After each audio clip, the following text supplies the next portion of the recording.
మరి దాడులు ఎలా జరుగుతున్నాయంటారు? ఇప్పుడు మరి చర్చా వేదికలకు వెళ్ళేటప్పుడు మరి హిందువుల గురించి మాట్లాడేవాళ్ళు, హిందువుల గురించి రక్షణ కోసం మాట్లాడేవాళ్ళు, వాళ్ళ మీద భౌతిక దాడులు జరుగుతున్నాయి. అది భౌతిక దాడులంటే ఒక 2, 3 దెబ్బలు కొట్టడం ఇట్లా కాకుండా అత్యంత హేయమైన చర్యలుగా చెప్పు దెబ్బలు తినడం ఎలా తీసుకోవచ్చంటారు? ఫస్ట్లీ రమణమూర్తికి హిందుత్వానికి సంబంధం లేదండి. అంతా బయట అట్లా రమణమూర్తి అనుకుంటున్నారు మరి. అదే అలా ప్రచారం చేస్తూ ఉన్నారు. ఇప్పుడు ఒక వ్యక్తి కాషాయం తొడుక్కుంటేనో, ఒక వ్యక్తి కండువా వేసుకుంటేనో, నెత్తి మీద సిక్క పెట్టుకుంటేనో, లేకపోతే ఇంత వరకు గడ్డం పెంచుకుంటేనో అతను హిందూ అవ్వడు. అతను ఆ వేషధారణ ధరించినంత మాత్రాన పౌండ్రక వాసుదేవుడిని తీసుకొచ్చి శ్రీకృష్ణుడి కింద పూజ చేయం కదా. ఇతను పౌండ్రక వాసుదేవుడు.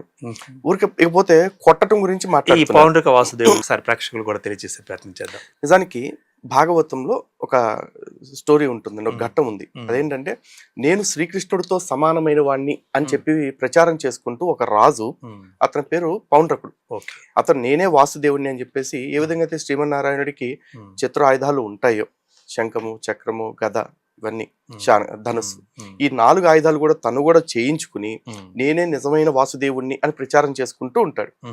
అతను ఒక రోజున శ్రీకృష్ణుడికి సవాల్ ఇస్తాడు. నేను నిజమైన వాసుదేవుణ్ణి, నువ్వు నువ్వంతా మోసం అని చెప్పి ఒప్పుకుని నా దగ్గర శరణాగతి పొందితే నిన్ను ప్రాణాలతో విడిచిపెట్టేస్తాను అని చెప్పేసి వాసుదేవుడికి సవాల్ ఇస్తాడు. దాంతో కృష్ణ పరమాత్మ వాడి దగ్గరికి చేరుకోవటం, వాడిని సంహరించడం అంతా జరుగుతుంది.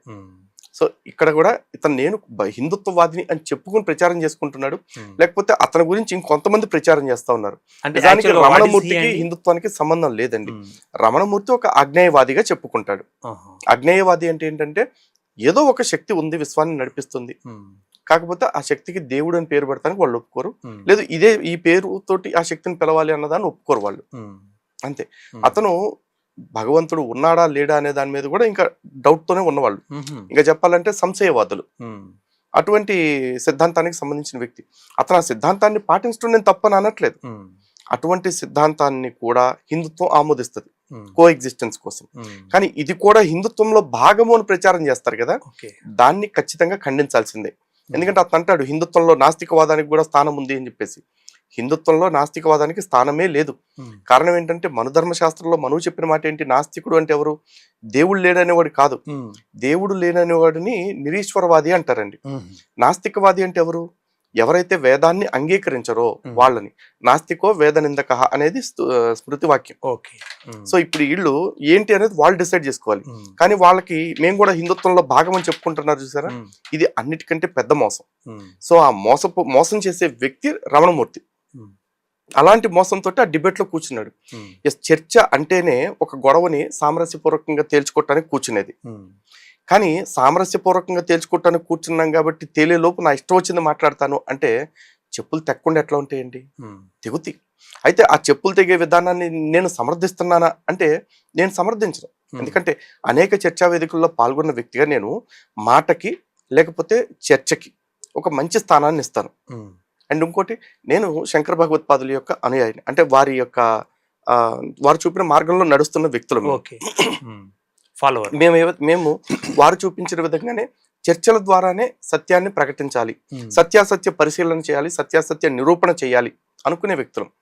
కాబట్టి మేము దాడిని ఖచ్చితంగా సమర్థించట్ల. అలా అని దాడి చేసిన వ్యక్తిని ఖండించాలా అంటే దాడి చేసే పరిస్థితి ఎవరు తెచ్చారు అక్కడ? రమణమూర్తి కూర్చుని నువ్వు కొట్టు అన్నాడు. ఆయనే ఇప్పుడు రెచ్చగొట్టింది ఆయనే కదా. ఇప్పుడు యువతను కొట్టిన అతను ఉన్నాడండి, అతను ఫస్ట్ చెప్పు తీసి కొడతా పదం మాట్లాడితే అన్నాడు. నేను అదే పదం మాట్లాడతాను, నువ్వు కొట్టు కావాలంటే అన్నాడు. కొట్టాడు. ఇంతకీ అక్కడ అన్న పదం ఏంటి? శ్రీకృష్ణుడి తలకాయ అనే పదం ఇతనికి నచ్చల. నేనైతే చెప్తున్నా కదా, నేను ఒకవేళ కొట్టాల్సి వస్తే ఖచ్చితంగా ఆ పదానికైతే నేను కొట్టను. ఎందుకంటే తలకాయని ఎవడైనా తలకాయ అంటాడు, తలకాయ ఉన్నాడు ఎవడైనా సరే. కానీ అంతకు ముందు రామాయణం గురించి, భాగవతం గురించి, భగవద్గీత గురించి, వేదాల గురించి, గోవధ గురించి ఈ రమణమూర్తి అనే వ్యక్తి చాలా నీచమైన పదజాలంతో చాలా దారుణమైన ఇవి వాడాడు. ఈ రోజు నేను ఆంధ్రప్రభ ఛానల్ వేదికగా చెప్తున్నాను, రమణమూర్తికి రామాయణం మీద అతనిచ్చిన స్టేట్మెంట్స్ కి నేను కన్ఫైన్ అవుతాను అనుకుంటే గనక ఇదే వేదిక మీద అతను మాట్లాడిన మాటలు నేను బిట్స్ పట్టుకొస్తాను, మీరు చర్చా వేదిక ఏర్పాటు చేయండి, అతనికి రామాయణం లవలేశం కూడా తెలియదు అని చెప్పేసి నేను నిరూపిస్తాను. అలాంటి వ్యక్తి మా పురాణ పురుషుల గురించి, మా గ్రంథాల గురించి, మా దేవుళ్ళ వ్యక్తిత్వాల గురించి ఎలా మాట్లాడతాడు మరి? అంటే సామరస్యం కోసం కూర్చున్నామంటే సామరస్యం వచ్చేలో నా నోటికి వచ్చింది మాట్లాడతానంటే నేను ఉన్నానండి, నేను విమర్శ చేస్తాను, ఏదో మతానికి సంబంధించిన దేవుడి యొక్క పుట్టుకను విమర్శ చేస్తాను. ఆ విమర్శ ఏ ప్రకారం ఉండాలి? గ్రంథాల ఆధారంగా చేసేటప్పుడు ఇదిగో అయ్యా ఈవిడ ఈ విధంగా ఈ దేవుణ్ణి కనింది, ఇది సరైన విధానం కాదు కదా, దీనికి సరైన సాక్ష్యాధారాలు లేవు కదా అని అడగాలి. అట్ట కాకుండా ఈ దేవుణ్ణి ఇట్ట కనింది కదా, ఇది ఎల్లు, దీనికి పుట్టినోడు ఎల్ కొడుకు అని ఇట్లాంటి పదాలు వాడాను అనుకోండి, అవతల మతాల వాళ్ళు ఊరుకుంటారా? సరే వాళ్ళు ఊరుకుంటారా ఊరుకోరా పక్కన పెడితే, నేను అన్నం తినే మనిషినేగా, నాకు ఇంగితం ఉండాలిగా. అదే మాట నా దేవుడిని గురించి మాట్లాడితే నేనంత బాధపడతాను, అవతలోడి గురించి మాట్లాడితే వాడు అంతే బాధపడతాడనే స్పృహ నాకు ఉండాలిగా. కాబట్టి మేము ఏ రోజు కూడా అలాంటి మాటలు మాట్లాడము. అంటే ఫస్ట్ అటాక్ మాది ఎప్పుడు ఉండదు అట్లాంటి మాటల్లో. ఎవడైనా మా ధర్మం గురించి అలా మాట్లాడితే అప్పుడు ఆన్ ద స్పాట్ వాడికి అట్లాంటి కౌంటర్ ఇస్తాం. అంటే మాటకి మాటతోనే కౌంటర్ ఇస్తాం, దెబ్బ వేసే పరిస్థితి వస్తే దెబ్బతోటే కౌంటర్ ఇస్తాం. ఇగాడు ఇంకా అంతకు మించి ఏదైనా చేసే ప్రయత్నం చేస్తే మమ్మల్ని మేము కాపాడుకోవటానికి అంతకు మించింది కూడా చేస్తాం. కానీ ఫస్ట్ అటాక్ ఎప్పుడు మాది ఉండదు. మాది కూడా ఆల్మోస్ట్ ఇండియన్ న్యూక్లియర్ పాలసీనే, నో ఫస్ట్ యూస్. మీ జనశక్తి, మీ జనబలం ఏంటంటారు?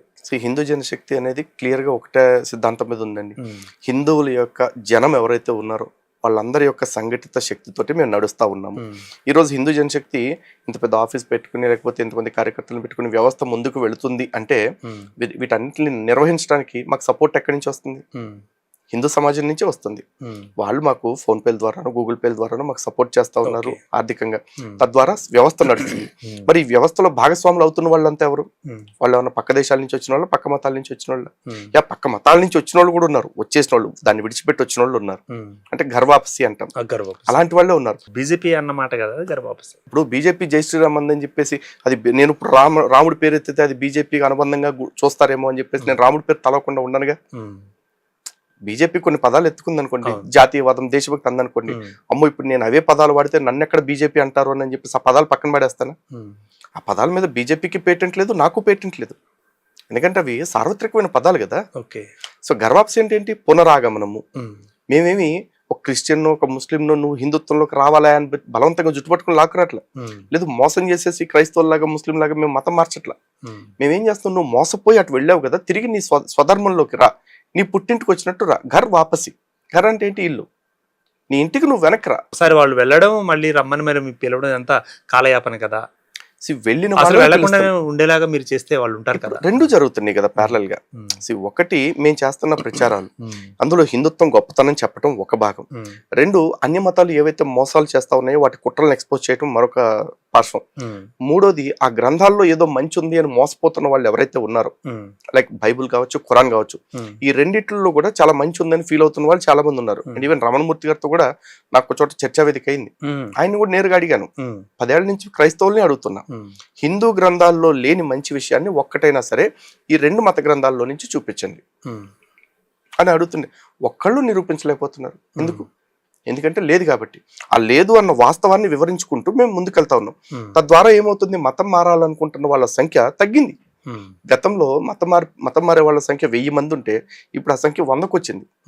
ఆ 100 కూడా ఎందుకు నడుస్తుంది అంటే, ఇక్కడ మాలాగా పోరాటం చేసేవాళ్ళు 10 మంది ఉన్నారు, కానీ వాళ్ళకిలాగా మత ప్రచారాన్ని, మత మార్పిడిని వ్యాపారంగా మార్చుకున్న వాళ్ళు ఆ మతాల్లో వీధికి 10 మంది ఉన్నారు. సో అందుకనే సాగుతోంది నిరంతరమైన అడ్వర్టైజ్మెంట్స్.